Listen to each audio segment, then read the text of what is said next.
원수가 출입하는 작은 틈을 조심하라. 아래도 같이 읽어볼까요? 시작. 틈이 없는 자리에 하나님의 뜻이 세워진다. 에베소서 4장 27절 말씀입니다. 에베소서 4장 27절 말씀. 짧은 한 절인데요. 한번 같이 읽어볼까요? 시작. 마귀에게 틈을 주지 말라. 아멘. 우리 말씀 듣기 전에 한 번만 기도하기 원하는데요. 오늘 메시지가 매우 중요합니다. 그리고 이 오늘 메시지는요, 지식으로 들을 수 없어요. 성령님이 일하셔서요, 우리 심령 아주 깊은 곳까지 오늘 조명해 주시기를 구해야 되는 내용이에요. 그래서 우리 한번 짧게 기도할 때요, 하나님 말씀하여 주시옵소서. 제가 듣기를 원합니다. 조명하여 주시옵소서. 진리의 빛으로 나의 심령을 비춰 주시옵소서. 우리 1분만 한번 기도하시겠습니다. 예, 하나님 아버지, 시간 기도합니다. 진리의 빛으로 우리의 마음 구석구석까지, 우리의 생각 구석구석까지, 하나님 이 교회 구석구석까지 진리의 빛으로 비춰주시고, 주님 열려있는 모든 틈들이 있다면 닫혀지는 시간이 되게 하시고, 하나님의 뜻과 하나님의 마음을 발견하고 온전히 하는 도약하고, 하나님 온전히 다시 한번 강건하게 세워지는 시간 될 수 있도록 성령님 역사하여 주시옵소서. 제가 기도하겠습니다. 진리의 영이신 성령님, 우리의 이 시간 눈을 열어주시고 귀를 열어주시고 마음을 열어 주님의 진리의 말씀을 듣고 보고 깨닫고 마음에 심을 수 있도록 은혜 내려 주시옵소서. 특별히 이 교회 가운데 우리의 삶 가운데 작은 틈을 열고 우리의 삶 가운데 있는 하나님 놀라운 은혜와 목적을 훔쳐가려고 하는 모든 원사단 마귀의 공격과 관계로부터 이 교회와 모든 성도들을 주님 지켜보호하여 주시옵소서. 감사합니다. 주님, 예수님의 이름으로 기도하였습니다. 아멘. 여러분, 오래된 옛말 이렇게 속담이라고 하죠. 이런 말 들어보셨죠? 밑 빠진 독에 물 붓기. 네, 밑 빠진 독에 물 붓기란 말이 무슨 뜻이죠? 이 깨어진 구멍이 있는 항아리에 아무리 물을 부어도 채워지지 않고 그 구멍으로 물이 새어나가는 것처럼 아무리 시간을 들이고 애를 써봐도 아무런 변화나 결과가 없이 헛수고를 한다는 뜻이에요. 오늘 이것을 좀 영적인 그림으로 가져오면 어떻게 돼요? 열심히 기도하고 열심히 말씀 보고 열심히 헌신하고 열심히 구제하고 헌금하는데 뭔가 아무것도 안 일어나는 듯한, 마치 헛수고를 하는 것과 같은 그러한 상황들을 이 밑빠진 독에 물 붓기라는 말을 이렇게 사용하죠. 여러분, 이 밑빠진 독에 물 붓기를 그림 한번 생각해 보세요. 겉으로 볼 때는 그 항아리는요, 아무런 문제가 없어 보여요. 그런데 보이지 않는 곳에 있는 작은 구멍 하나가요, 그 항아리에 부어지는, 영적으로 따지면 하나님이 우리에게 부어주시는 축복과 은혜들을요 계속해서 새어나가게 만드는 거예요. 이처럼 우리 눈에 겉으로 볼 때는 아무런 문제가 없어 보이고 좋아 보이지만요, 눈에 보이지 않는 작은 틈 하나가요 우리의 인생을 향한 하나님의 뜻과 축복이 세워지지 못하도록 만들 수 있다는 거예요. 제가 최근 7월부터요 하나님께서 주신 마음에 부담감이 있었어요. 아마 제가 교우분들에겐 여러 차례 나눠서 아실 텐데, 작은 틈을 막고 보호하라는 것에 대한 마음을 저한테 계속 주셨어요. 사실 이제 작년 11월에 저희가 이 공간에 들어왔는데요, 들어오기 전부터 이 공산 중에부터요 이 천장에서 물방울이 맺히고 이렇게 물이 떨어지는 일들이 좀 있었어요. 그래서 건물주하고 이야기해서 이게 사실 새 건물이고 저희가 처음 들어왔는데 이렇게 물이 새니까 건물주하고 이야기해서 한 뭐 4-5번 정도를 막 부분 방수도 하고 이것도 하고 막 여러 차례 한 거예요. 그런데 이번 6월에 비가 엄청 많이 왔던 적이 있는데요, 그날요 여기 들어오고 나서 가장 많은 물이 막 사방에서 막 물이 새기 시작하는 거예요. 잠옷실은 막 물이 흥건히 젖어 있고, 심지어요 제 사역자실 창틀에서 막 물이 새기 시작하는 거예요. 창틀에서. 그리고 그 제가 7월에 미국 사역을 다녀왔잖아요. 근데 그 사역을 가는 그 주간에요, 저희 집에 에어컨 물이 아랫집으로 이렇게 새기 시작했어요. 그래서 그 아랫집 관리소에 전화를 해가지고 이제 관리 사무실에서 저희 집에 올라왔는데, 그분이 말씀하시기를 그 아파트가 지금 지어진 지가 오래돼서 그 에어컨 이렇게 호스가 이렇게 매립이 되어 있는데 이게 아마 오래돼서 삭아가지고 물이 새는 것 같다. 왜냐하면 지금 이런 현상들이 좀 몇 가정들에서 이 아파트에서 일어나고 있다고. 그러면서 이제 어떻게 이 물이 새는 거를 이렇게 수리해야 될지를 저에게 말씀해 주셨어요. 교회에서 천장에서 물이 새고 저희 집 바닥에서 물이 새니까, 야, 이게 뭐 그냥 그런가 보다가 아니라 기도하게 되더라고요. 물론 이제 교회 천장에서 물이 여러 번 새는 것 때문에도 기도했지만 이렇게 바닥에서 갑자기 물이 이렇게 흘러가니까 야, 이건 내가 깨워서 기도해야겠다. 그래서 작은 틈을 방심하지 말고 파수하고 보호하라는 마음을 강하게 주셨어요. 그래서 제가 미국 가는 날에도 아마 그렇게 기도문들을 여러분에게 부탁했던, 교회의 작은 틈을 위해서 기도해달라고 요청했던 기억이 있습니다. 근데 여기서 끝이 아니었어요. 미국을 다녀와서요, 일주일도 안 됐는데요, 정수기에서 갑자기 경고등이 딱 뜨는 거예요. 누수 발생. 누수 발생하면서 물이 안 나오는 거예요. 나중에 이렇게 AS를 신청해서 이제 기사분이 오셔서 이렇게 고쳐주면서 뭘 얘기했냐면, 처음에는 이게 지금 그때 여름이 너무 더웠잖아요. 지금 이 냉수랑 냉각기랑 이게 온도 차가 너무 많이 나서 그 물이 쌓였을 수 있다 해가지고 물을 계속 비웠는데 또 해보라는 대로 했는데 해결이 안 되는 거예요. 또 틀면 또 막 누수 발생이 뜨고, 저녁에 기도하러 온 지체가 또 누수 발생 떴다고 그러고. 근데 그 기사분이 오셔서 얘기하기를 그 안에 작은 부품 하나가 크랙이가 있어가지고 거기서 물이 새고 있었다고, 그 부품을 교체했다라고 저에게 말씀해 주시더라고요. 지금 제가 말한 물이 샜던 세 가지 경우가 모두가요, 겉으로 볼 때는 아무런 문제가 없어 보이는데 보이지 않는 곳에서의 작은 틈이 다 원인이었다라는 거예요. 이처럼 이 기간에 연속으로 물이 새는 일을 제가 경험하면서요, 특별히 보이지 않는 작은 틈을 메꾸고 보호하는 것에 대한 중요하다는 마음이 더욱 들었어요. 그리고 아시는 분들도 있지만 다녀와서 이 교회와 성도들 안에 일어났던 몇 가지 일들이요, 저에게 더욱 이 마음에 대한 확신을 제안해 주셨어요. 여러분, 믿음으로 선포합니다. 믿기로요, 지금 우리 안에, 그리고 이 교회 안에요, 하나님께서 작은 틈들을 메꾸기를 원하십니다. 아멘. 여러분, 하나님의 축복이 머물기 원하세요? 여러분의 일터와 가정과 여러분의 앞으로의 앞날에 하나님의 뜻이 세워지길 원하세요? 틈이 메꿔져야 축복이 머물 수 있어요. 틈이 메꿔져야 하나님의 뜻이 흔들리지 않고 세워질 수 있음을 여러분 기억하셔야 됩니다. 아멘. 그래서 우리 믿음으로 한번 선포해 볼까요? 작은 틈을 메꾸자. 아멘. 아니요, 더 크게 작은 틈을 메꾸자. 내 가정의 작은 틈을 메꾸자. 내 일터의 작은 틈을 메꾸자. 이 교회의 작은 틈을 메꾸자. 아멘. 여러분, 틈은요, 방금 말씀드린 것처럼 겉으로 보기에는 작아요.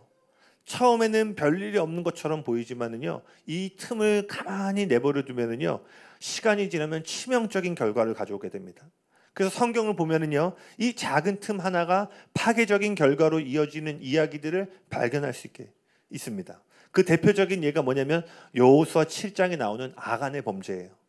여러분, 여호수아 6장이 어떤 이야기인 줄 아세요? 그 성경의 유명한 이야기 중에 하나인 여리고성 이야기입니다. 이스라엘이 처음으로 가나안 땅, 약속의 땅에 들어가고 첫 번째로 마주한 원수의 성벽이에요. 근데 그 원수의 성벽 여리고성은요, 그 가나안 땅 중에서도 가장 견고한 성 중에 하나였어요. 근데 그 무기도 없고 떠돌이 생활을 하다 뭐 전쟁 훈련도 제대로 받지 못한 이스라엘 백성들이 여리고성을 어떻게 함락시켰죠? 7일 동안 성을 돌고 마지막 7일 날 와 하고 소리 질렀더니 뭐 말도 안 되게 엄청나게 견고한 성벽들이 막 무너지는 초자연적인 승리를 경험하였죠. 그리고 7장에 이르러서 아이 성을 마주하게 됐어요. 직전에 여리고성의 규모와 병력에 비하면요, 뭐 너무 비할 바 없이 작고 연약한 성이었어요. 그러니까 누가 봐도 이스라엘이 승리할 전쟁이었어요. 여러분이 그날 여리고성을 무너뜨린 이스라엘의 회중 가운데 있다고 한번 생각해 보세요. 여러분 어떠셨을 것 같아요?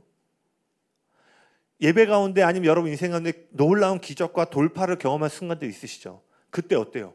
막 흥분이 일어나고 막 여기 가서도 간증하고 싶고 막 저희 가서도 나한테 이런 일이 있었어, 우리 집에 이런 돌파가 있었어, 막 흥분들. 근데 그거랑 비교할 수 없는 소리를 질렀는데 건물이 무너진 거 아니에요? 아마 이스라엘 백성들 안에요, 어마어마한 기적의 기쁨과 흥분들이 가득했을 거예요. 뭐 아이성 마주해도 뭐 콧방귀를 꼈을, 야 이렇게 해도 무너지겠다. 뭐 아이성을 향한 전쟁의 승리에 충만함이 가득했을 거예요. 뭐 여리고성을 그렇게 무너뜨리셨다면 뭐 아이성은 볼 것도 없이. 그런데 7장을 보시면요, 아이성에 가서 처참한 패배를 당하게 돼요. 죽지 않아도 될 수많은 사람들이요, 그 전투에서 목숨을 잃게 됩니다. 지금 설명드린 것처럼 여리고성에 비하면 아무것도 아닌 아이성이었는데 왜 이런 비참한 패배를 겪게 되었을까요? 아시는 분들 있겠지만 6장에 보시면은요, 하나님이 이스라엘 백성들에게 한 가지 경고를 하세요. 너희가 앞으로 가나안 땅에 들어가 많은 전쟁을 하고 승리하게 될 텐데 그 승리를 할 때 그 도시에 어떠한 물건도 손을 대지 말라고 하셨어요. 그리고 금과 은과 같은 보화는 여호와의 전에 바치라고 하나님이 말씀하셨는데, 그 여리고 성이 무너질 때 아간이라는 한 사람이요, 그 여리고 성 안에 있던 몇 가지 물품들을 탐내어서요 자기 집으로 가져왔어요. 한 사람이 만든 작은 틈이요 이스라엘 전체의 패배라는 결과를 가져오게 되었다라는 거예요. 이러한 작은 틈이 가져오는 치명적인 결과는요 다윗이라는 사람에게도 일어납니다. 사무엘하 11장 1절 한번 보시겠어요? 사무엘하 11장 1절입니다. 같이 읽어볼까요? 시작. 그 해가 돌아와 왕들이 출전할 때가 되매 다윗이 요압과 그에게 있는 그의 부하들과 온 이스라엘 군대를 보내니 그들이 암몬 자손을 멸하고 랍바를 에워쌌고 다윗은 예루살렘에 그대로 있더라. 11장을 보시면요 해가 바뀌어서 왕들이 전쟁에 출전할 때가 되었어요. 그런데 방금 읽었던 것처럼 다윗은 전쟁터에 나가야 되는데 나가지 않고 안락함의 자리, 편안함의 자리에 머물렀습니다. 그리고 전쟁에 나가지 않고 안전지대에 있던 어느 날 다윗이 건물, 그 궁전의 옥상을 올라갔는데요 저편에서 한 아리따운 여인이 목욕을 하고 있는 거예요. 밧세바라는 한 여인이 궁전 반대편에서 목욕을 하고 있었는데요 그녀는 다윗의 충신이었던 우리아의 아내였어요. 그날 다윗은요 절대로 해서는 안 되는 행동을 했죠. 뭐였죠? 그 우리아의 아내 밧세바를 자신의 침신에 불러서 그녀로 하여금 아이를 임신하게 만들었어요. 그리고 이 일은 여기서 끝나지 않죠. 밧세바가 임신했다는 소식을 듣게 되니까 다윗이 어떻게 돼요? 이 임신한 자기의 이 죄를 감추기 위해서 어떻게든 그 우리아를 불러서 둘이 동침을 시켜서 자기가 임신시킨 것이 아닌 것처럼 보이게. 근데 우리아가 얼마나 충신이었든지 전쟁 가운데 내가 편하게 잘 수 없다면서 끝까지 집에 들어가기를 거절하고 막 계단에서 자고 막 전우들을 위해서 그렇게 안락함의 자리를 그 우리아가 거절합니다. 그러니까 뭐 동침도 하지 않고 하니까 어떻게 돼요? 다윗이 그냥 들어가면 죽을 수밖에 없는 자리에 우리아를 배치하여서요 우리아로 하여금 생명을 잃게 만들어요. 즉 다윗이요 간접적으로 살인을 저지른 거예요. 뭐 오늘 이 본문을 다룰 수 없지만 짧게 얘기하면 이후에 나단 선지자의 책망을 통해서 정말 다행으로 다시 다윗이 회개함으로 돌아올 수 있었지만요 이때 나단 선지자가 이런 얘기를 합니다. 사무엘하 12장 14절입니다. 사무엘하 같이 읽어볼까요? 시작. 이 일로 말미암아 여호와의 원수가 크게 비방할 거리를 얻게 하였으니 당신이 낳은 아이가 반드시 죽으리이다 하고.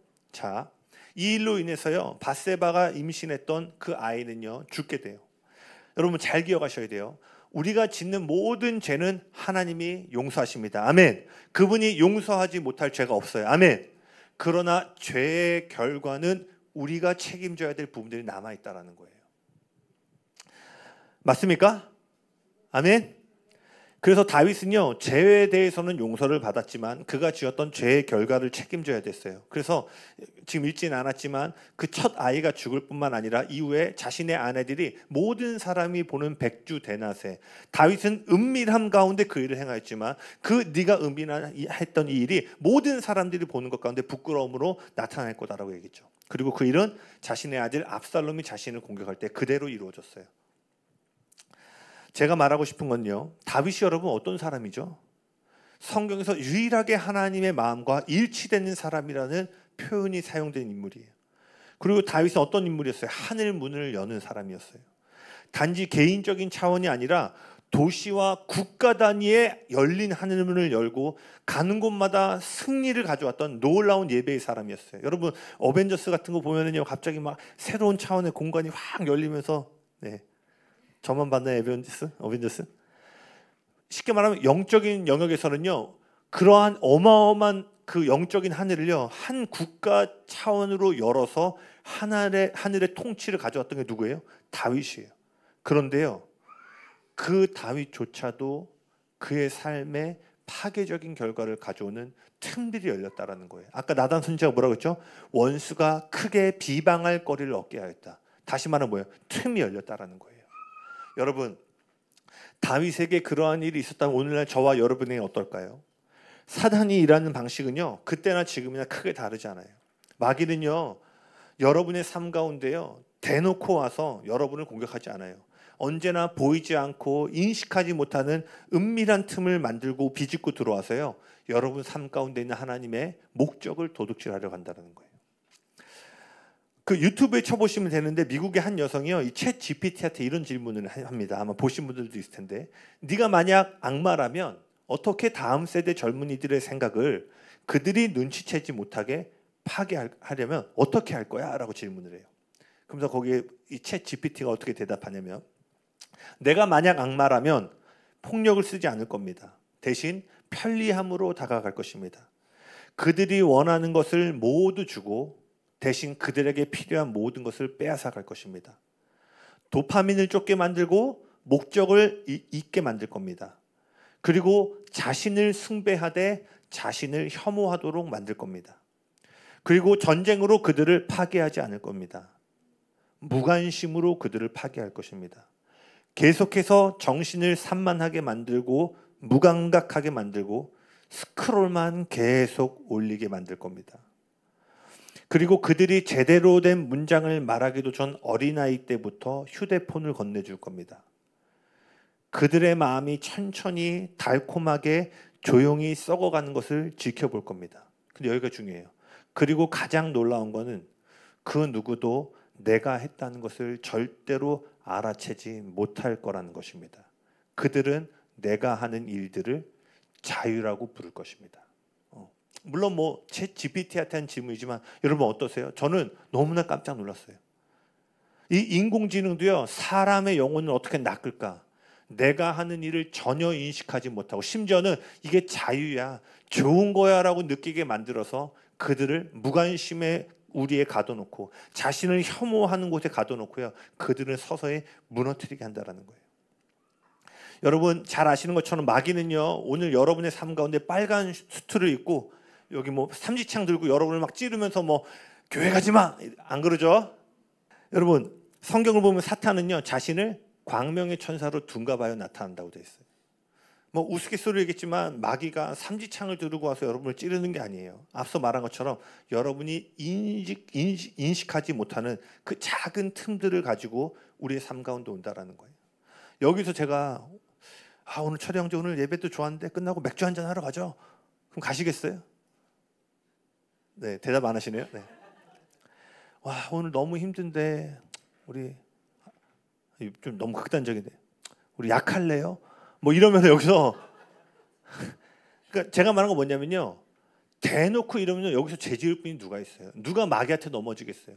근데 우리는 뭐예요? 그러한 걸로 마귀가 공격하지 않는다라는 거예요. 누가 봐도 도덕적이고 쉽게 인식할 수 있는 죄의 모습이 아니라 아주 은밀한 죄의 모습과 틈들을 통하여 우리 가운데 틈탄다는 거예요. 그래서 저는 특별히 이 시즌에 우리 교회가 여러분이 특별히 파수해야 될 5가지 틈에 대해서 여러분하고 나누길 원합니다. 이 5가지를 여러분 좀 잘 기억하셨어요? 이 시즌에 이 5가지 틈에 여러분이 서셔서 이 교회를 지켜주시고 여러분의 삶과 여러분 가정과 일터를 보호할 수 있기를 예수님이 축복합니다. 첫 번째 틈이 뭔지 아세요? 무관심이에요. 무관심은 이렇게 정의할 수 있어요. 자기 사랑으로 인한 사랑 없음. 마태복음 24장 12절입니다. 마태복음 24장 12절 같이 읽어볼까요? 시작. 불법이 성함으로 많은 사람의 사랑이 식어지리라. 자, 마태복음 24장은 마지막 날에 있을 어떠한 몇 가지 징조들에 대해서 예수님이 설교하신 장면이죠. 예수님은 그 마지막 날이 가까이 올수록 많은 사람들 안에 뭐라고 되어 있어요? 사랑이 식어질 거라고 말씀하셨어요. 여러분, 사랑이 왜 식어질까요? 사랑이 언제 식어질까요? 사랑이 식어지는 가장 근본적인 원인이 뭔지 아세요? 자기 사랑이에요. 세상은요, 마지막에 가까이 올수록 점점 더 어려워질 거예요. 그러니까 사람들이 살기가 어려워질 거예요. 경제적인 기근들이 올 거예요. 부가요, 극단적으로 나뉘어지게 될 거예요. 그리고 우리는 그 일들을 보고 있죠. 벼락부자라는 말이 나왔고요, 벼락거지라는 말이 나왔어요. 이것도 뭐 이미 몇 년 전 얘기죠. 가만히 있는 중산층이요, 갑자기 벼락거지가 됐다는 말. 벼락부자는 있었는데 벼락거지가 없었잖아요. 왜요? 그냥 눈을 떠봤는데 이 사람이 코인으로 그냥 막 하루아침에 막 이렇게 되니까 상대적인 빈곤과 박탈감이 오는 일들이 사회적 현상으로 나타났어요. 그러니까 내가 그 상류층에 올라가면 모르겠지만 그렇지 않은 대부분의 사람들은요, 경제적인 기근과 어려움을 맞이하게 될 텐데, 사람이요, 제 코가 석자란 말이 있죠. 어려워지면요 본능적으로 자기를 보호하는 모드로 들어가게 돼요. 그래서 여러분 그 코로나 때도 그렇고 예전에 북한이랑 전쟁 난다고 할 때 어떤 일이 일어났죠? 사재기 현상이 일어났죠. 물이랑 막 그 라면이랑, 코로나 때 뭐 마스크 말할 것도 없이 어떻게든 더 나눠주려고 사나요? 어떻게든 남들보다 내가 하나를 더 가지려고 하죠. 왜? 어려우니까. 나눠줄 여유가 없으니까. 이처럼 마지막 때가 가까이 올수록요, 세상은요 점점 더 사랑이 식어질 거예요.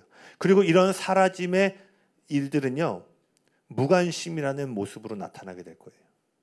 그 때와 시기는 언제인지 아무도 모르지만요, 성경대로라면요 시간이 지금 하루하루 지나면 지날수록 이 세상은요 무관심의 분위기가 점점 더 증가하게 될 거라는 거예요. 그리고 이러한 내용은요 여러분이 사실 설교로 듣지 않아도 여러분이 살아가고 있는 시대 가운데 이것을 피부로 느끼고 계실 거예요. 우린 지금 유례 없는, 사랑이 없는 무관심의 시대를 경험하고 있는 것 같아요. 뭐 한국인은 정이다, 이것도 정말 이제 옛말인 것 같아요. 말하지 않아도 초코파이 안 팔릴 것 같아요. 말하지 않으면 이제 몰라요. 이런 무관심과 사랑 없음은요 사회적 문제로 나타나고 있죠. 개인의 문제가 아니라 사회적 현상으로 나타나고 있어요. 그 중에 하나가 뭐예요? 고독사예요. 고독사. 제가 찾아보니까요 하루에 10명 정도가 고독사로 매일 죽어가고 있대요. 근데 예전에는 고독사가 가족이 없거나 이제 홀로 남겨진 노인들에 대한 문제였는데, 이 오늘날의 사회 문제가 이게 어려운 이유가 뭐냐면 30대와 40대 안에서 고독사가 일어나고 있다는 거예요. 지금 30대와 40대 사이에서요 고독사가 지금 급속도로 늘어나고 있어요. 왜냐? 1인 가구가 늘어나면서요 이제 사람들은 더 이상 이웃에 대해서 관심을 두지 않기 때문이에요. 그래서 여러분 막 기사 보면 이제 옆집에서 누가 죽어나가도 모르잖아요. 뭐 몇 날 몇 개월 뒤에 막 사람이 발견되고. 그러니까 지금 세상은요 정말 뭐 미쳐버린 수준의 단절과 고립의 세상으로 나아가고 있는 것 같아요. 다른 말로 얘기하면요 유례 없는 자기 집중의 시대 가운데로 들어가고 있다는 거예요. 제가 최근에 그 뉴스를 봤는데요, 나라는 말하기가 좀 그렇고 우리나라는 아닌데, 애가 물에 빠졌어요. 갓난아이, 그러니까 유아가. 근데요 성인이 계속 쳐다보고만 있는 거예요. 처음에 놀다가 못 발견했는데 가만히 있다 애가요 결국 죽었어요. 그냥 손만 잡아서 일으켜주면 살 수 있는데 뭐 빠졌나 하다가 계속 그래서 막 그 CCTV가 막 빠르게 돌아가는데 계속 가만히 있어요. 뭐 이것뿐만 아니라 여러분 뭐 막 옆에서 도둑을 하고 막 뭐 해도 막 가만히 있는 그런 영상들 자주 보셨죠? 이 일들이 어떻게 된다고요? 증가될 거라는 거예요. 그런데 더 큰 문제가 있어요, 여러분. 이러한 사랑 없으면 세상만이 아니라 교회 안에서도 나타나게 될 거라고 얘기했어요. 예수님이 불법이 성함으로 많은 사람의 사랑이 식어질 거다라고 말했는데, 여기서 사랑에 사용된 헬라어가 뭐냐면 아가페라는 단어예요. 여러분 아가페 사랑이 어떤 거죠? 자격 없는 대상을 향한 하나님의 조건 없고 변함없는 사랑이 아가페예요. 본질상 이런 사랑은 하나님과 예수 그리스도를 따르는 사람들에게만 사용될 수 있는 단어예요. 근데 예수님은요 의도적으로 일반적인 사랑에 해당되는 헬라어가 아니라 오직 하나님과 믿는 자들에게만 쓰여질 수 있는 이 사랑의 단어 아가페를 사용하심으로 뭘 지금 말씀하고 계신 거예요? 세상은 당연히 사랑에 식어지거니와 교회와 성도들 안에도, 신자들 안에도 무관심과 사랑 없는 일들이 증가될 것을 말씀하셨다는 거예요. 고린도전서 13장 1절에서 3절입니다. 고린도전서 13장 1절에서 3절. 우리 같이 읽어볼까요? 시작. 내가 사람의 방언과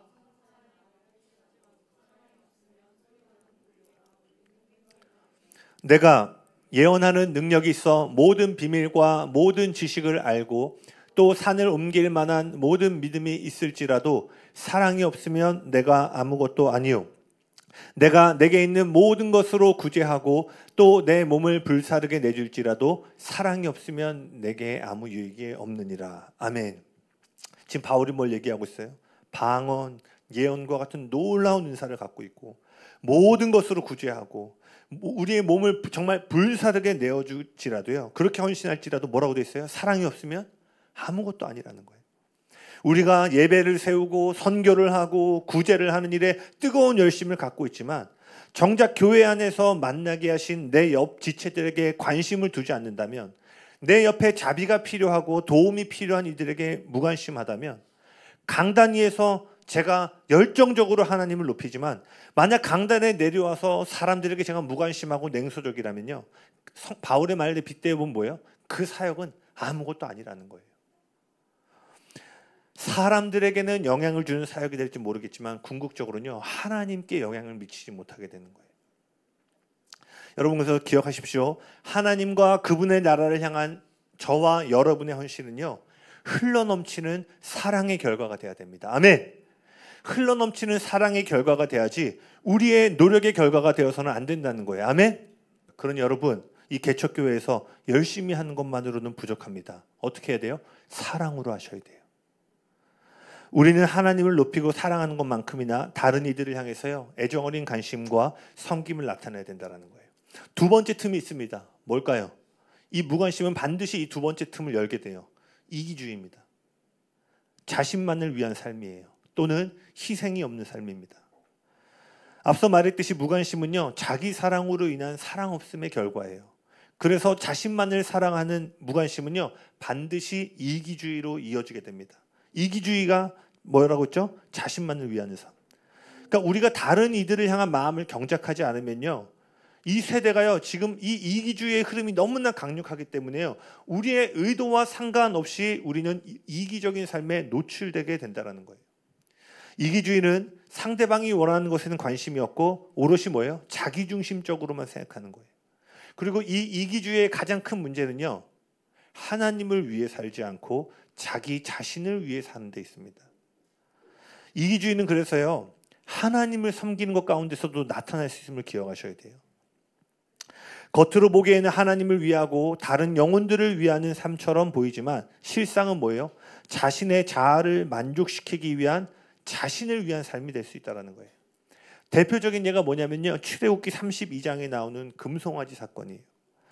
출애굽기 32장 1절입니다. 한번 읽어볼까요? 시작. 백성이 모세가 산에서 내려옴이 더딤을 보고 모여 백성이 아론에게 이르러 말하되 일어나라, 우리를 위하여 우리를 인도할 신을 만들라. 모세가 하나님을 만나러 홀로 시내산에 올라갔죠. 백성들은 모세가 금방 돌아올 거라고 생각했는데요, 예상과 달리 하루 이틀 모세가 내려오지 않는 거예요. 그러니까 그들의 마음은 조급해지죠. 여러분, 사실 이스라엘 백성도 이해가 돼요. 생각해 보세요. 호련단신으로 지금 광야를 맴돌고 있는 거예요. 내일이 보장되지 않는 삶을 살고 있는 거예요. 여러분, 당장 내일 먹을 것이 없는 삶 가운데 여러분의 가정이 떨어졌다고 생각해 보세요. 속 편안이 있을 수 있겠어요? 아마 불안할 거예요.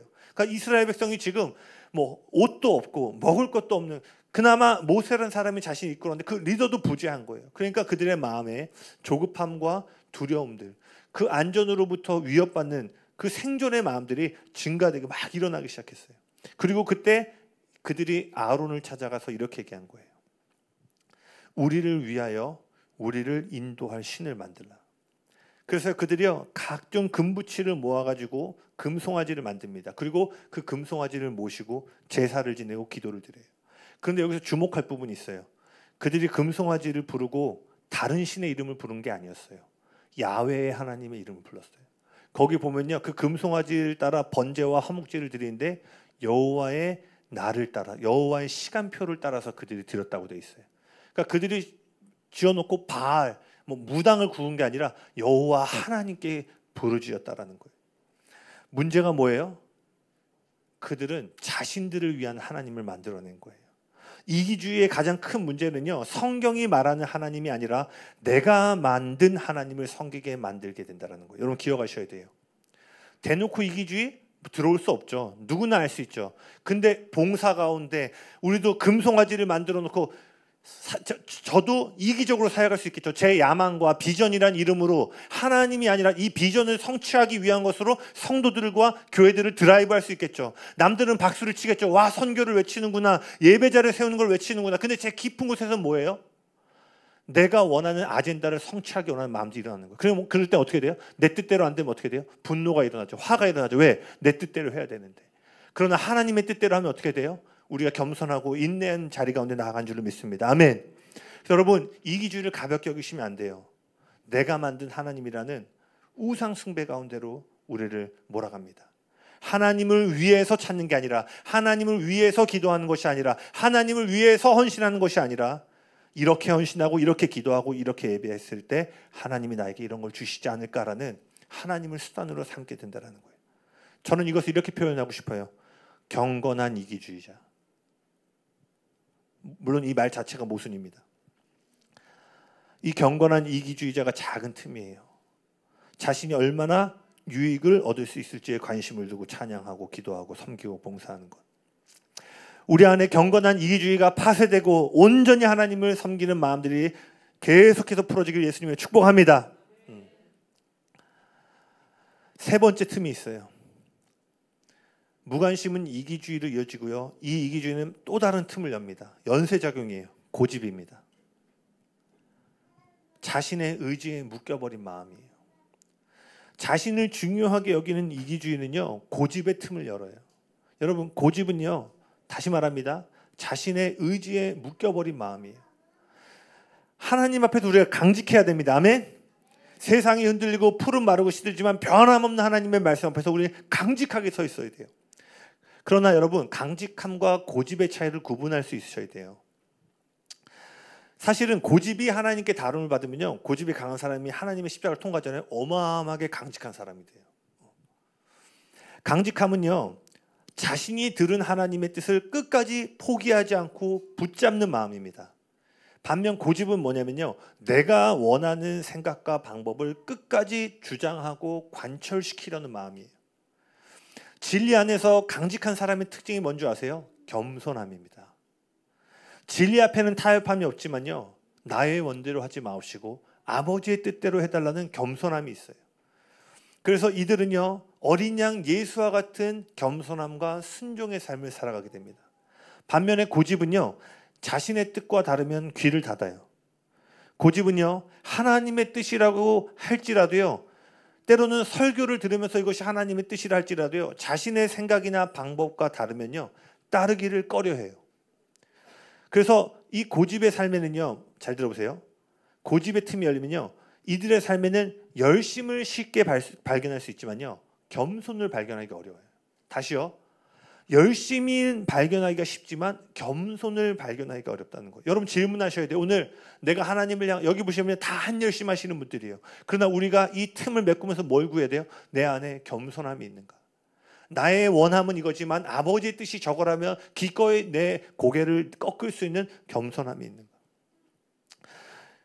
여러분, 겸손을 다루는 매우 구체적인 방법 하나 알려드릴까요? 이거 연습하면 고집이 강직함으로 반드시 변화됩니다. 알려드려요? 궁금하세요? 네, 뒤에 거 안 하겠습니다. 네. 고집을 다루는데 매우 구체적인 방법은요, 누군가가 우리에게 무언가를 요구할 때요, 그것이 성경에서 위배되지 않는 것이라면, 또 그것이 나의 양심에서 어긋나는 것이 아니라면요, 예스라고 말하고 순종하는 거예요. 다시요.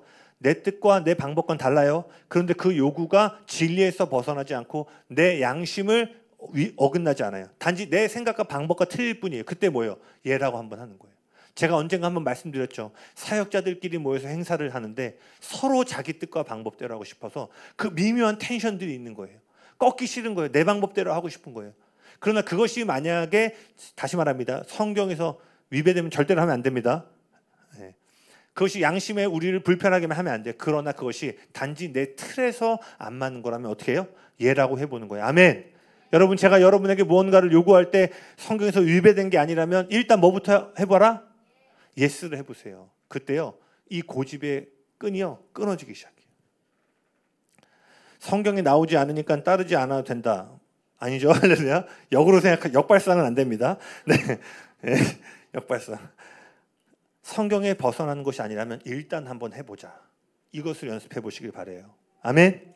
자신의 뜻이 아닌 아버지의 뜻을 따르셨던 하나님의 어린 양을 본받는 삶을 따라 예라고 대답할 때요, 고집으로 가고 있는 영양분의 루트들이 차단되기 시작하고 고집이 굶어 죽게 되는 거예요. 네 번째입니다. 용서하지 않음이에요. 이것은 자신이 만든 감옥입니다. 예수님이 지상 사역이 거의 끝나갈 때쯤이에요. 예수님이 제자들에게 이렇게 말씀하세요. 누가복음 17장 3절에서 5절입니다. 누가복음 17장 3절에서 5절 같이 읽어볼까요? 시작. 너희는 스스로 조심하라. 만일 내 형제가 죄를 범하거든 경고하고 회개하거든 용서하라. 만일 하루에 7번이라도 내게 죄를 짓고 7번 내게 돌아와 내가 회개하노라 하거든 너는 용서하라 하시더라. 사도들이 주께 여짜오되 우리에게 믿음을 더하소서 하니. 아멘. 제자들이요 지금 이전에 없던 믿음의 도전을 받기 시작한 거예요. 그러니까 이 믿음의 도전이 얼마나 컸던지 제자들이 즉시로 뭐라고 그래요? 예수님 우리에게 믿음을 더해 주세요. 이거 도저히 못하겠어요. 그들이 더 큰 믿음을 달라고 부르짖게 한 것은요 병든 자를 고치라는 가르침이 아니었어요. 무리를 걷거나 죽은 자를 살려내라는 가르침을 듣고 우리에게 믿음을 주세요라고 한 게 아니라 잘못은 저지른 사람을 용서하라는 간단한 명령 앞에 그들이 믿음을 요구했다라는 거예요. 여러분 생각해 보세요. 지금이 어떤 시기냐면요 예수님의 사역이 거의 끝나가는 지점이에요. 여러분이 제자들을 키우고 있고요 이제 이 사역의 끝자락에 이르렀어요. 제자들과 함께 할 수 있는 시간이 많지 않아요. 그럼 여러분은 어떠한 메시지, 어떠한 가르침을 주시겠어요? 초, 중, 고급이 있다면 여러분 어떤 메시지를 나눠주시겠어요? 고급이죠. 다시 처음 만났을 때 말했던 기저귀 갈아주는 법을 가르쳐주겠어요? 아니에요. 이제 마지막 제자들에게 가장 높은 이전의 가르침에 가장 모든 것을 아우르는 가치가 있는 가장 상위층의 진리를 가르쳐 주실 거예요. 그러니까 이 예수님이 가르쳤던 가장 높은 차원의 가르침의 주제가 뭐예요? 용서에 대한 것이었다라는 거예요. 뒤집어서 말하면요, 마귀의 가장 강력한 공격과 관계가 어디를 비집고 들어온 줄 아세요? 용서하지 못하는 마음을 통하여 틈을 만든다라는 거예요. 그래서 예수님이 마가복음 5장 이런 얘기를 하시죠. 너희 중에 예물을 드리러 오기 전에 형제와 원망을 받을 만한 일이 있으면 뭐라고 해요? 예배 드리러 나오기 전에 그 원망을 먼저 해결하고 오라고 말해요. 갈등을 해결하고 화해하고 예물을 드리라고 말해요. 왜 그렇죠? 그분의 나라에서는요 예배보다 관계가 더 중요한 요소가 되기 때문이에요. 아니 다시 말하면요 그분의 나라에서 드려지는 예배는요 관계를 기초로 하고 있다는 거예요. 아멘. 여러분 마태복음 18장에 지금 찾아보지 않겠지만 나중에 읽어보세요. 한 비유가 나옵니다. 자비를 베풀지 않는 종의 비유가 나와요. 이 비유를 보면요 한 종이요 주인으로부터 엄청난 그 빚을 탕감받게 됩니다. 빚을 못 갚고 있었는데 용서를 받게 돼. 이것은 하나님께 용서받은 우리의 모습을 의미하죠. 근데 이 종이 어마어마한 빚을 탕감받고 감옥에 갈 뻔했다가 이렇게 풀려났지만요 집으로 돌아가는 길에 자기에게 빚진 한 사람을 또 만나게 돼요. 근데 이 빚진 사람이 여전히 빚을 안 갚고 있다고 해서요 어떻게 하냐면요 이 용서받은 종이 재판관에게 고발하고 이 종을 감옥에 가둬요. 이 소식을 들었던 처음에 용서했던 주인이요 그 용서했던 것들을 다 철회하고 다시 빚을 갚으라고 하고 그 용서하지 않은 종을요 감옥에 가둡니다. 여러분 여기 중요한 게 있어요. 용서하지 않으면요 스스로 만든 감옥에 자신을 가두게 된다는 거예요. 그래서 우리 안에 용서하지 않고 화해를 거부하는 마음이 있으면요 아무리 하나님께 부르짖어도요 하늘이 응답하지 않아요. 이거 잘 들으셔야 돼요. 우리가 화해를 거부하고 다른 이들을 비난할 때요 그들과 나 사이에 장벽이 세워지는 것은 물론이지만요 하늘과 땅의 장벽이 세워지기 때문이에요. 그래서 하나님은 하늘을 움직이는 예배를 드리기 전에 뭐예요? 형제와 화목해 될 것들을 먼저 말씀하셨다는 거예요. 이웃 가운데 온전히 용서하고 화해케 되는 이들이 있기를 예수님이 축복합니다. 마지막 틈입니다. 예배팀 나오시겠어요? 자기 합리화예요. 이것은 뭐냐면요 죄가 없다고 생각하는 어리석음이에요. 여러분 잘 들으세요. 이거 다 틈입니다. 대놓고 들어오는 분이 이거 사실 이거 하나하나를 정말 깊이 내면을 들어가서 다룰 수 있는 주제들인데 지금 제가 간략하게 넘어가는 거예요. 이 주제들을 여러분 하나님 앞에 조명하고 기도하셔야 돼요. 앞서 말한 여러 가지 틈들이 만들어져 있다면요 사실은요 우리 자신의 상태를 정직하게 바라보는 것은 결코 쉬운 일이 아니에요. 왜냐면요 지금 앞에 있는 문들이 열려져 있다면 우리는 필연적으로 자기 합리화를 통해서 자기를 방어하고자 하는 일들을 갖기 때문이에요. 여러분 자기 합리화가 뭐죠? 내가 아니라 저 사람이 나에게 피해를 줬다는 생각이에요. 다른 사람들에게 비난의 화살을 날리면서요 자신에 대한 진실을 말하지 못하도록 막는 거예요. 사실은 내가 들어야 될 말인데 저 사람이 저랬고 전도사님이 저랬고 저랬고, 그러니까 자기에 대한 진실을 들어야 되는데 듣지 못하고 방어하는 거죠. 자기 합리화는요, 자기 의입니다. 즉 자신의 생각과 방법이 옳다는 생각이에요. 자기 의는 우리의 눈을 가리고요, 쉽게 속임에 빠지게 만들어요. 저도 그런 적이 있었어요. 사역을 하다 보면 관계가 깨어질 때가 있고, 때로는 이렇게 공동체에서 사람을 떠나보내야 될 때가 있죠. 근데요, 아주 오래전이지만요, 지금 부끄럽지만 교회에서 사람들이 이렇게 떠날 때요, 한 가지 현상이 있더라고요. 교회는 나간 사람을 비난하고 나간 사람은 교회를 비난하는 거예요. 교회는 저 사람이 나갈 수밖에 없었다라고 얘기하고요, 나간 사람은 교회가 이래서 내가 나갈 수밖에 없었다고 하는 거예요. 물론 뭐 잠시 있다 떠나시는 분들 그런 일이 없지만, 교회에서 깊이 사역하시거나 깊이 헌신했던 분들이 교회를 나갈 때 이런 일들이 일어나게 되죠. 저도 그랬어요. 열심히 사역하다 누가 나갔는데 제 안에 막 변호하고 싶은 마음이 나는 거예요. 그놈의 2018년. 네, 2018년에 많이 했죠. 제가 가장 힘들었던. 내가 어떻게 했는데, 내가 어떻게 했고, 다 내가 어떻게, 내가 새벽에 어떻게 했고, 내가 어떻게 했고, 내가 어떻게 했는데 어떻게 저럴 수 있어? 어떻게 저럴 수 있어? 근데요, 그 기나긴 시간을 통과하고 하나님 저한테 말씀하시더라고요. 웅보야, 너는 내 사랑하는 자요, 내 기뻐하는 자라라는 이 한 가지 음성으로 만족할 수 있겠니? 사실은 제 안에 일어나는 분노와 자기 변호회가 왜 나왔냐 봤더니, 제가 그 사랑에 만족하지 못하고 그 사람으로부터, 그 사역으로부터 안정감과 만족을 얻게 하는 작은 틈이 있었던 거예요. 사역자이기 때문에 대문은 안 열려 있었습니다. 저도 몰랐어요, 그런 마음이 있는지. 그러니까 어떻게 돼요? 자기 합리화를 계속하는 거예요. 또 들려와, 뭐가 어떻고, 한번 받아? 나도 가서 뭐 진실 다 얘기해? 진실 3자 대면에 막 이런 마음도 일어나는 거예요. 왜요? 내 죄를 보지 못하니까, 죄가 없다는 생각의 어리석음에 내가 아닌 저들이 잘못했다고 생각했던 거예요. 예수님을 향한 마르다의 열심 아시나요? 그녀가 예수님을 열심히 봉사하는 그것 때문에요, 자신이 예수님의 마음으로부터 멀어지고 있는 것을 보지 못했어요. 첫째 아들, 그 탕자의 비유 아시나요? 첫째 아들은요, 아버지의 뜻을 하나도 어기지 않는 충성과 열심 가운데 자신의 아버지의 마음과 멀어지고 있다는 것을 보지 못했어요. 베드로는 또 어땠죠? 마태복음 16장에 보면 주는 그리스도시요 살아계신 하나님의 아들이십니다, 놀라운 하늘의 계시를 풀었고 제자들 중에 단연 첫 번째로 헌신한 사람이었어요. 이러한 베드로의 열심은요, 자신이 예수님의 십자가를 방해하는 인간의 생각을 갖고 있음을 보지 못하게 만들었다라는 거예요.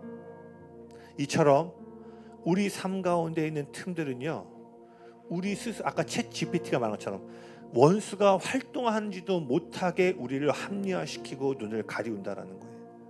그래서 우리 삶에 있는 보이지 않는 틈, 마귀의 은밀한 출입구를 막기 위해서는요, 서두에 기도했던 것처럼 진리의 빛을 구해야 돼요. 우리의 참된 영적 상태를 볼 수 있는 영적인 눈이 열어지길 여러분 구하셔야 됩니다. 아멘. 특별히 여러분 부탁드려요. 이 틈에 대한 이 마음의 부담감을 계속 강하게 주는 이 시즌에요, 여러분의 모든 틈들을 진리의 빛으로 비추시고, 발견되어진다면 예수의 십자가 보혈로 그 모든 틈을 메꾸시길 바랍니다. 그래서 여러분 이렇게 기도하셔야 돼요. 하나님, 진리의 빛으로 내 삶 구석구석까지 내 마음 깊은 곳을 비춰 주시옵소서. 하나님 보시기에 깨끗하지 못한 것이 있다면 모두 드러내 주시옵소서. 때로는 내 자신도 인식하지 못하는 죄가 있다면 이 시즌에 빛으로 나를 비추사 깨닫고 돌이키게 하여 주시옵소서. 아멘. 구체적인 실천사항 7가지 말씀드리고요, 마치기 원합니다. 지금 아주 영적인 세계를 얘기하고 틈들을 말했지만 구체적인 실천사항 매우 쉽습니다. 적어도 여러분 연말까지 이 7가지 틈을 메꾸는 실천사항을 여러분이 최선을 다해서 해주시기 바랍니다. 아멘. 1번입니다. 인사를 잘합시다. 반갑게 인사합시다. 먼저 인사합시다. 아멘. 어마어마하게 영적인 거예요. 제가 아까 첫 번째 틈이 뭐라고 했죠? 무관심이에요. 여러분, 제가 말씀드리고 싶어요. 우리가 나쁘다 이게 아니라 우리의 디폴트 값이에요. 기본. 여러분 디폴트 값이 뭐냐면 어떤 프로그램을 켰을 때 디폴트로 세팅을 해놓으면 그냥 킬 때마다 그게 뜨는 거예요. 우리 세대는요 더 이상 더불어 사는 시대의 문화 가운데 살지 않아요. 1인 가구의 세대를 살고 있고요. 아까 말한 것처럼 어마어마한 고독과 독립의 시대를 살고 있어요. 그래서 우리는요 하나님 앞에 부단히 열심히 쓰지 않으면 디폴트 값이 뭐냐면 남들 I don't care인 거예요. 남을 신경 나빠서가 아니라 우리가 그런 세대의 흐름 가운데 있기 때문에. 그래서 이거를 깨는 가장 강력한 건 뭐예요? 안녕하세요. 할렐루야. 여기 아이들 두신 부모님들 엘리베이터 타면 인사하는 거 한번 시켜보세요. 저는요 애들 항상 어른들한테 무조건 인사하라고 그래요. 유민이가 가끔 안 하는데 너 왜 안 했어? 부끄러움까지는 봐주는데. 그래서 저희 아이들이요 언젠가 말씀드렸냐 타면 항상 인사해요. 누구 있을까를 기대해요. 특별히 할머니 할아버지는 제가 찾아가서 인사하게 해요. 여러분 옛날에 그래도 우리나라에 이러지 않았어요. 어른들 보면 인사하고. 그래서 저도 항상요 단지에서요 경비 아저씨나 청소하고 계신 분들 있으면 안녕하세요 안녕하세요 인사해요.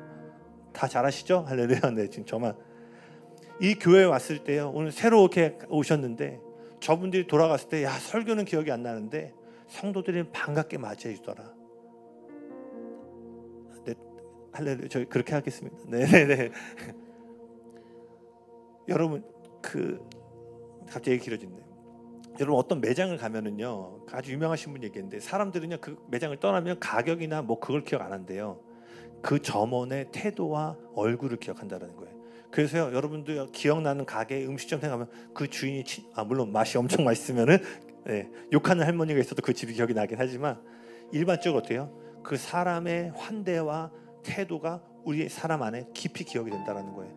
1번 다시 한번 고백합시다. 인사를 잘합시다. 교회에서 먼저 인사합시다. 두 번째입니다.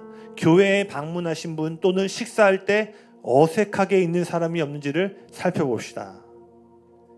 이게 마귀의 틈을 막는 실제 행동이에요. 밥 먹을 때 내가 맨날 앉는 자리, 내가 편한 자리만 앉는 것이 아니라 그럴 수 있지만 한번 둘러보는 거예요. 누가 혹시 어색하게 있지는 않은가? 혼자 있지는 않은가? 그럼 뭐예요?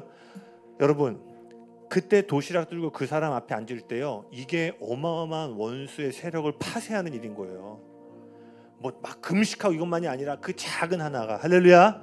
그래서 저희 교회에서는 홀로 식사하는 분이 지금도 없었지만 우리 더 살피고 돌아보길 원합니다. 세 번째입니다. 여러분 주변에 사람들이 어려움이나 걱정이 있어 보인다면요 먼저 연락해 보세요. 물론 교회와 사역자가 더 해야 되지만 여러분 볼 때 느낄 때 있잖아요. 저 지체 좀 이번 주 힘든 일 있었나? 한번 연락해 보는 거예요. 전도사님이 하겠지가 아니라 내가 먼저 해봐야겠다. 아멘. 네 번째입니다. 섬기는 사람들에게요 제가 도와드릴 것이 없을까요? 라고 먼저 한번 물어봐 주세요. 예배팀들에게 진양 형제 제가 뭐 먼저 도와드릴 게 없을까요? 이번에 키즈 캠프 있었잖아요. 혜윤자매가 계속 스텝으로 갔는데 혜윤자매 제가 뭐 도와드릴 게 없을까요? 네. 전도사님 제가 뭐 도와드릴 게 엄청 많죠. 엄청 많아요. 그 말 하시면요 제가 막 자, 뭐 작은 일부터 큰 일 뭐든지 간에 여러분 한번 물어봐 주는 거예요. 뭐 할 때 혹시 내가 도울 일이 있을까? 없을지라도요 그 말을 듣는 사람은 마음이 어떨까요? 관심 받고 있구나. 내가 혼자 하고 있는 게 아니구나. 이런 걸 느낄 수 있다라는 거예요. 다섯 번째입니다. 아까도 얘기했지만 공동체 안에서 무언가 요구될 때 그것이 성경에서 위배되는 것이 아니라면 예라고 반응합시다. 아멘. 여섯 번째입니다. 가능하면 최대한 빨리 용서하고 화해합시다. 오늘 주제 말씀이 에베소서 4장 27절이었는데 그 앞절에 뭐라고 되냐면 분을 내어도 하루를 넘기지 마라. 그 화해하지 못하고 용서하는 마음이 마귀에게 틈을 열어준다고 되어 있어요. 물론 용서라는 주제는 제가 따로 한번 띄어서 하고 싶은데 우리 인생에 쉽게 용서하지 못하는 어떤 축적된 갈등과 아픔의 문제들이 있을 수 있습니다. 뭐 전화해서 뭐 해결할 수 있는 부분이 아닌 보통은 가정과 가문에서 이런 일들이 많이 일어나죠. 뭐 그런 종류도 있지만 만약에 가능하다면 최대한 빨리 용서하고 하는 게 뭐예요? 열린 틈을 막는 매우 중요한 일이라는 거예요. 7번입니다. 마지막이에요. 사람들이 여러분에 대해서 이야기할 때요 들을 수 있는 겸손함을 구하셔야 돼요. 여러분 그거 잘하셔야 돼요. 들을 게 없으면요 사람이 옆에서 얘기를 안 해요. 여러분이 정말 어린 나이가 아니라면요 어린 나이면 어떻게 돼요? 야 그렇게 하면 안 되지. 먼저 인사해야지 뭐 해야지. 근데요 몇 번 얘기해보고 이 사람 안 들을 것 같다 하면요 여러분 그러시죠? 사역자인 저는 막 하지만 어때요? 들을 만한 분위기가 있을 때 좀 얘기하게 되지. 누가 잔소리하고 싶어하는 사람이 어디 있겠어요. 그러니까 뭐예요? 저 사람이 겸손함이 있구나라는 것들을 여러분이 갖추셔야 된다라는 거예요. 주님은요, 여러분을 변화시키는 음성을요, 때로는 많은 경우 사람을 통해 말씀하세요. 다른 사람들의 조언이나 충고가요, 항상 옳은 것은 아닐지라도요, 그 이야기를 들을 때 스스로 돌아볼 수 있는 기회로 삼을 때요, 자기 합리화라는 틈이 깨어지게 되는 거예요. 무조건 아니야가 아니라 들을 때 어떻게 되는 거예요? 나한테 그런 모습이 혹시 있었나? 나한테 그런 게 혹시 있었나? 제가 다른 거 못해도 요거는 그래도 하면서 좀 잘해왔던 것 같아요. 혼나는 걸 좋아하는 건 아닌데 나이가 들수록 이렇게 들을 기회가 없잖아요. 누가 좀 이렇게 조심스럽게 조언해주면 제가 꼭 문자 보내요. 그렇게 말씀해 주셔서 감사해요. 제가 몰랐어요. 다음에도 혹시 그런 거 있으면 말씀해 주세요. 청년 때는 많이 들었는데 이제 사역자가 되고 담임 목회자가 되니까요, 누가 얘기를 안 해주더라고요. 여러분이 볼 때 저에게 그런 모습이 있을 때도요, 네, 거칠기만 아니라면요, 전사님 잘하고 계신데 요게 좀 돌려서 얘기하면 제가 다 알아서 들을 테니까, 저도 여러분도 뭐예요? 전사님 듣는 마음이 있구나, 겸손함이 있구나. 그때요, 자기 합리화의 틀이 깨지는 거예요. 정리합니다. 첫 번째, 이 시즌에 무관심의 틈을 메꾸시길 바랍니다. 아멘. 두 번째, 이기적인 우리 자신만을 바라보는 희생 없는 삶의 틈을 메꾸시길 바랍니다. 세 번째, 내 뜻과 방법만을 주장하려는 고집의 틈을 메꾸시길 바랍니다. 네 번째, 용서하지 않음으로 스스로를 감옥에 가두는 틈을 메꾸시길 바랍니다. 다섯 번째, 이런 죄들이 조명되어질 때 받아들이기를 싫어하는 자기 합리화의 틈을 메꾸시길 예수님의 축복합니다. 아멘.